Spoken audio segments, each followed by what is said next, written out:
What's up YouTube? Genie here, back at it again and welcome back to the channel guys. So tignan natin tong panibagong NFT na ating re-reviewin. Ang title nito is Space Marvel. Tignan natin yung best time game or time-based NFT game daw sila. So silipin din natin yung teaser video para makita natin yung actual gameplay pag lumabas tong game na to. And meron silang testnet guys ha. Maganda dun sa testnet nila para ang dating fault finder ka. Mas marami kang makukuha mga mali or mga errors or something like that, mas mabibigyan ka nila ng reward. If you're new to my channel guys, please make sure to click that like, that subscribe, and click niyo yung bell para lagi kayo notified pag nag-upload tayo ng mga videos katulad ng mga ganito. Okay, so without further ado guys, let's go! Okay guys, so landing page ni Space Marvel, link will be in the description below. Siyempre, lahat ng mga socials din ilalagay natin dyan.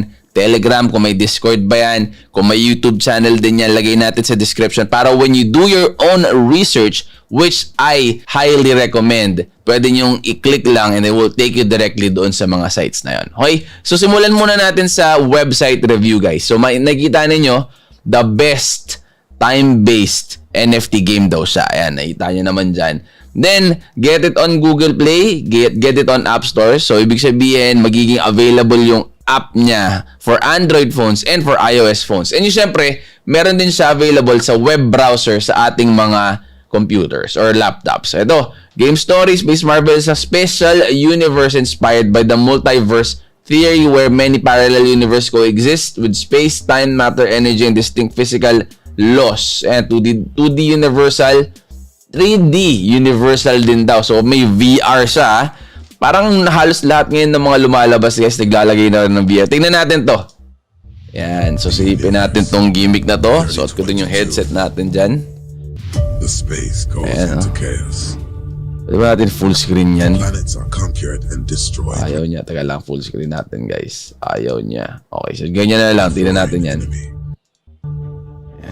The heroes fight with their best to protect their homeland. Matindihan yung yung narration Victory only belongs to the strongest, the conqueror of the whole galaxy. Are you ready for the war? Ayan na, pakita niya na yung guys. Oh, ha? Oh. Diba? Parang hindi siya turn-based gaming guys eh. Pero idle gaming ang gimmick nitong laro na to. So parang may mga missions, hindi siya yung tipong atake yung isa, yung mga ganun. Hindi katulad ng mga Axie Infinity, hindi mga nireview natin before. Iba to. So, iba yung gimmickan nila. Tapos may spaceship din daw siya at saka may character. So, ayan. Ayan o. O, diba? Oh, labo-labo na. Ala, paluin mo.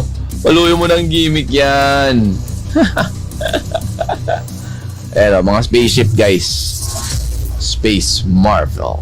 Yan. Coming soon on yung Solana tsaka may Binance ako nakita. Tsaka parang yung isa parang ano ba yung ano na yun? May isa pang network eh. Okay. Anyway, heroes and spaceships. Ayun yung sinasabi ko sa inyo. O yan yung mga heroes. Angas oh. Tignan nyo guys oh. Mga ano nila characters sila. O di ba?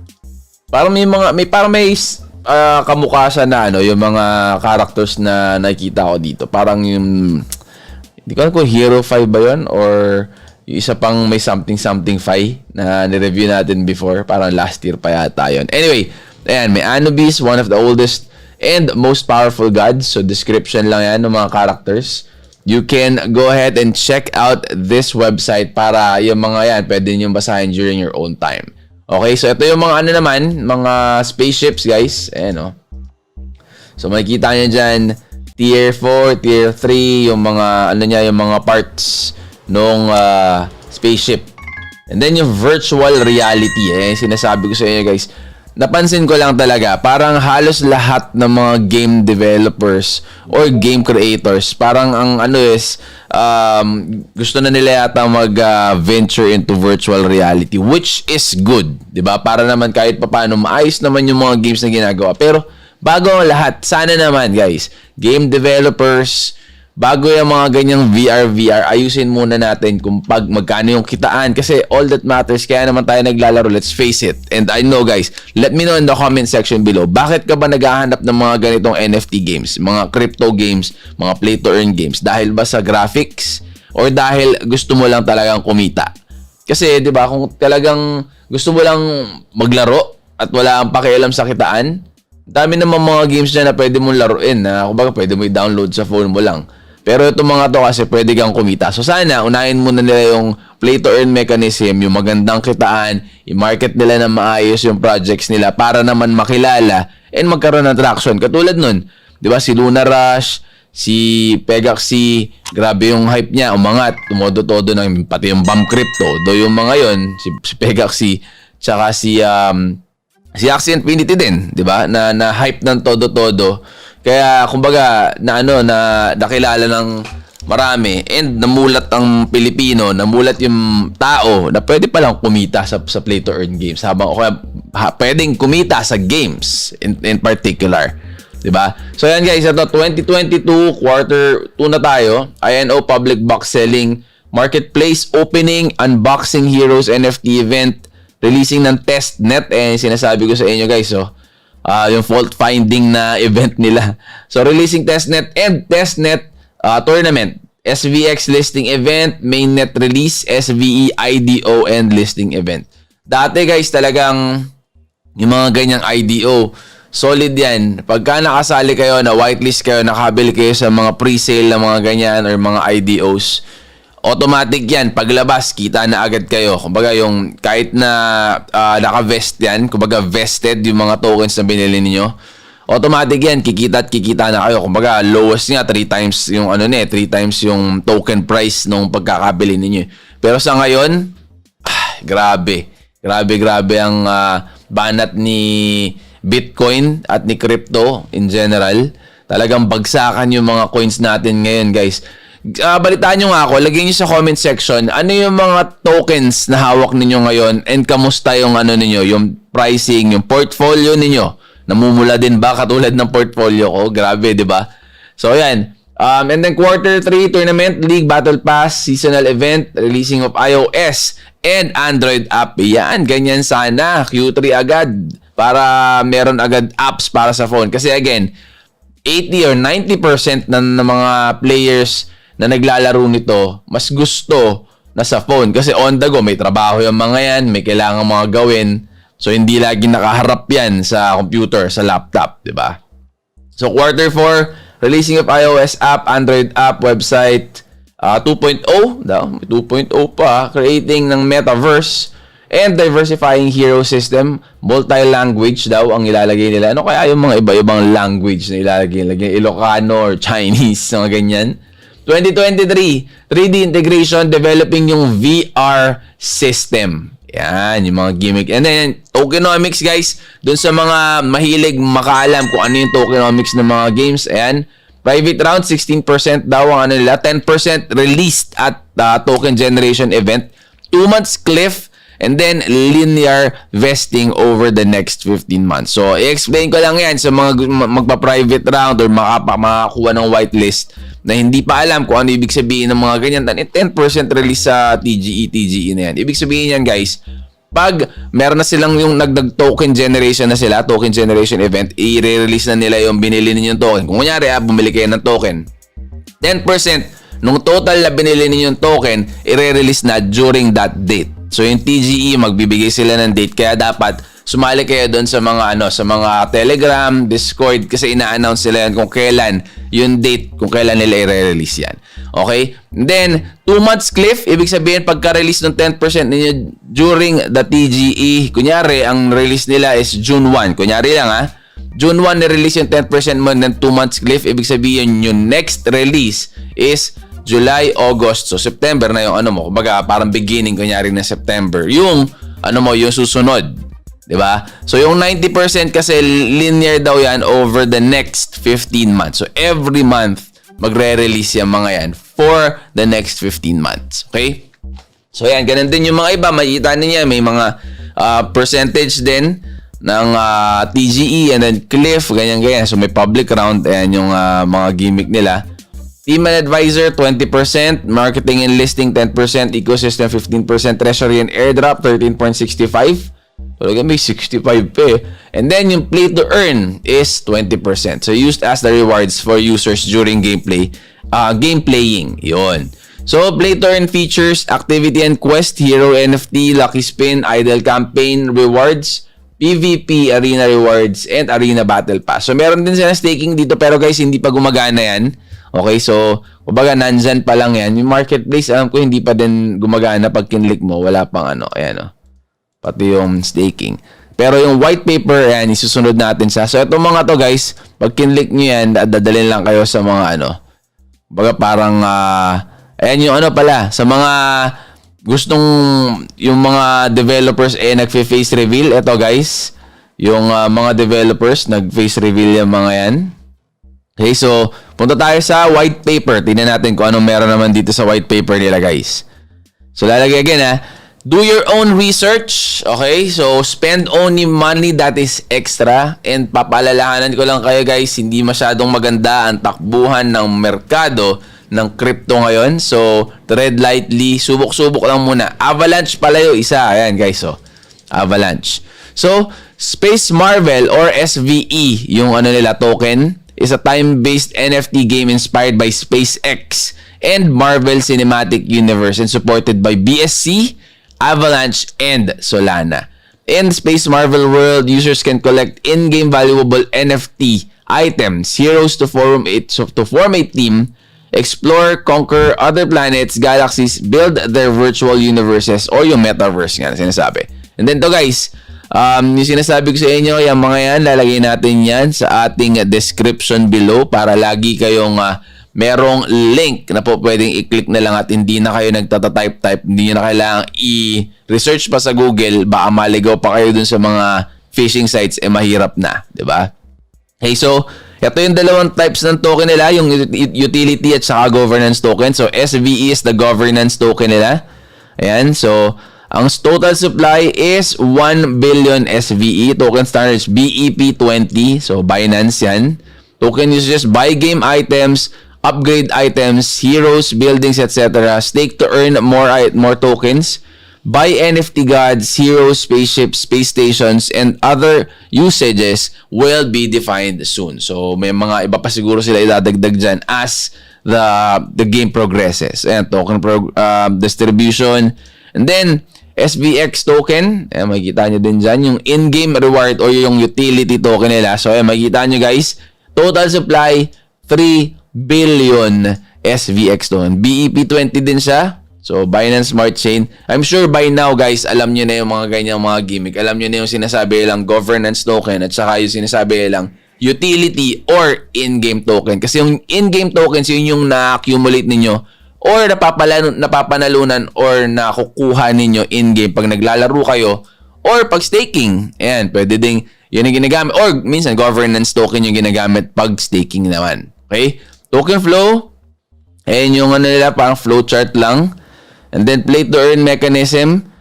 Ayan, so compete and join arena PvP or multi-PvP, summon and hybridize heroes. You can create rarer heroes and sell them, discover and participate in daily activities to get SVE, which players then can sell on many exchanges. Many exchanges, ibig sabihin meron silang mga third party na exchanges na kukunin siguro. Then mining and trading in-game materials to sell to other players. Reward in referral system. So may referral system din sa mga friends ninyo kung meron kayong mga kaibigan na gusto ring naglalaro ng play to earn or yung mga gusto mag-start at naghahanap ng pag-i-investan. Pero syempre, again guys bago tayo mag-imbita, pati yung iniimbita nyo, turuan nyo din kung paano, anong kailangan nilang malaman when they invest. Okay? Lalo na at maraming nagkalat ng mga rug pull games. So, ingat-ingat lang. Okay? Kasi dahil makamamaya niyan, yung in-invite or ni-refer ninyo, di ba? Nagkadamayan pa kayo na nalugi kayo. Yun lang. Okay? So, next. Marketplace. So, yan. Marketplace. Wala pa siya. Boxes contain various heroes and spaceships with certain drop rates. The higher the quality of the Space Marvel box is, the higher the drop rate or rare heroes and spaceships are. So, box to open heroes, public box.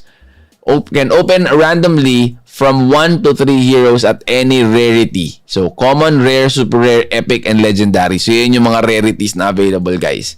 Then, box to open spaceship to be announced. So, wala pa sila yan. Okay, so yun yung NFTs, heroes, spaceships, space stations, metaverse lands. So, yan, nilagay nila dyan yan. Okay. Overview. So, yun yung kaninang nakita ko din. Basahin na lang ninyo pag may time kayo. And then, game modes, guys. PvE, PvP, freight. Ano yung freight na yan? The player places an amount of tokens as a bet during the freight. There will be other players trying to hijack your goods. If the transporter successfully delivers the goods within the shipping time, they will have the chance to double the number of bet tokens. So if not, they will lose 20% number of bet tokens to the one who successfully hijacked them. So, medyo ano yan interesting yan dahil walang ganyan yung mga ibang mga games na mga nare-review natin nung nakaraan. So, hijack, yun din. Yun yung kabalik-tara naman ni Freight. Then, arena players will participate in a 1v5. 6 online players will be randomly assigned to room and flight against others. So, sabi niya, all the other heroes or all the heroes in the player's inventory will be set to 1 star in this mode. Hero stars can be upgraded during the match by buying the same hero from the store. Parang mangyayari fuse. Siguro ganun na ang gusto niya mangyari para ma-upgrade yung yung NFT mo. Then boss fight. Every day, the boss will appear twice in Space Marvel. Players have 1 free turn each day to deal damage to the boss. They can use SVX to buy more turns. After the time ends, the boss will disappear. The players will be rewarded according to the damage that they have dealt. The more damage you deal, the more tokens you receive. So, no need na patayin yung boss. Kailangan lang makadamage ka. So, depende sa damage mo, yung makukuha mong prize. Okay? All SVX used for buying turns by players will be put into the boss reward pool to distribute back to the players. So, parang mapupunta sa pot money. Parang aangat yung jackpot prize. Okay? So, next, heroes, upgrade heroes. Each hero needs to raise stars to become stronger when a hero has upgraded the internal stats and skills. And alam na ninyo yan, kumbaga upgrade from 1 star to 2 star, combine 3 heroes of the same kind or use your hero and an upgrade gem to upgrade the hero. So, yun yung dalawang ways for you to upgrade them. And then, from 2 star to 3 stars, combine 3 2-star heroes of the same kind. Okay, same kind, guys. Hindi pa pwede magkaiwala yung magkaibang tsura ng heroes. So, yan, para ma-i-upgrade mo from 2 stars to 3 stars. Then, next, heroes race. Yan, human, feather, demon, goblin, beats, cave, marine, Egersis, glacier, and then divinity. Dami spirits and dragon. And then heroes classes, mage, warrior, knight, hunter, mech, assassin, warlock, and shaman. But parang walang ranger. Wala nga ranger. Ayun siguro, hindi, yung hunter iba pa rin yan Baka yung mech. Okay, next. Hero stats and body parts. So HP, attack, armor, magic resistance, attack, speed, ranger, and skill. Yan, medyo na yan. Familiar na kayo sa mga ganyan-ganyan dahil yung mga ibang mga games, may mga ganyang attributes na din. Okay, next, yung body parts naman. Each hero will have 3 slots for weapon, armor, body. These body parts are divided into 5 rarities. So, common, rare, super rare, epic, and legendary, as I mentioned earlier. Body parts will affect the hero's stats. Parang wala pa siyang binabanggit sa breeding or kung meron bang breeding yan. Okay, so heroes, equipments, and yung mga items, guys. Okay, so ang dami niyan, diba? Dami, So, pwede nyo silipin yan. Again, pagka nag-research kayo na sarili nyo, pwede kayo pumunta sa white paper and then check out kung ano meron dyan. Ayan, may item attributes. So, papayita sa inyo ano yung item na yan, ano yung item attributes, and then ano yung effects. Okay, so rewarding system. Just like its name, the Wheel of Fortune will spin randomly and decide the winner's rewards. Players can receive different in-game rewards as items, star upgrade, gems, arena tickets, etc. So this random mechanism will allow every player can have different sorts of prizes to increase the challenge for players to get high value rewards at early stage. at the early stage, which ensures the benefits of the latecomers. So, yan yung ano niya. Yan yung white paper niya. Then again, guys, ito, malapit na lumabas yung testnet nila. Lumabas na din. So, kumbaga, kung kasama kayo sa testnet nitong Space Marvel, galing-galingan nyo maghanap ng mali. Okay? Kailangan galingan nyo humanap ng mga errors, mga bugs and everything kasi doon sila magbibigay ng mas higher rewards para sa ano. So, ano, sabi nila, top testnet ranking players daw, total price is 3,900 lang pala, 39,000. 3,900 USDT and SVX token. So 2,000 USDT dun sa gold, 1,000 doon sa silver, and then 500 doon sa bronze. Number 4 and number 5 tag 200 USDT each. So yun yung mga ano nila dyan. And then top 100 will get, ayan daw, sabi niya, top 100 will get, ano ba to? 20% of SVX token they earn from the testnet to mainnet. Kumbaga, maki-carry over yung nakuha ninyo. So, kunyari, nakakuha kayo ng 1,000 SVX, edi 200 agad. Pwede nyo i-carry on dun sa mainnet na. So, sana, maging ano din kayo, kumbaga, part ng testnet ng mga testers para mabigyan kayo ng chance na mag-earn din dito. Then, meron kayong, kumbaga yung mga content creators natin, mga kaibigan dyan, may, sila, kumbaga pa-contest. Kung ano yung pinakamagandang video, merong USDT or siguro dollar reward plus boxes for giveaway. Yan. Okay, so, lalagyan natin again, guys, lahat ng mga kailangan ninyong mga socials in the description. Make sure to check them out. Do your own research. Spend only money that you can afford to lose. And let me know in the comment section below anong insights ninyo about dito kay Space Marvel. Sa tingin ninyo magiging okay ba to? Magiging mga next bomb crypto or yung mga lumipad dati itong game na to? Let me know in the comment section below. And syempre, consider subscribing if you're not a subscriber yet. And put that hashtag AllOutGiveaway episode 1 sa ating comment section along with what you think about this video. So put a comment on that one para makasali ka doon sa ating raffle. Okay, yung link to that Google Forms will be in the description din ng video na to. So pwede mo i-click yon, register ka doon para pagka na-hit na natin yung target nating subscribers, we will raffle it off. Okay? So that's it for now. I'm out. Peace!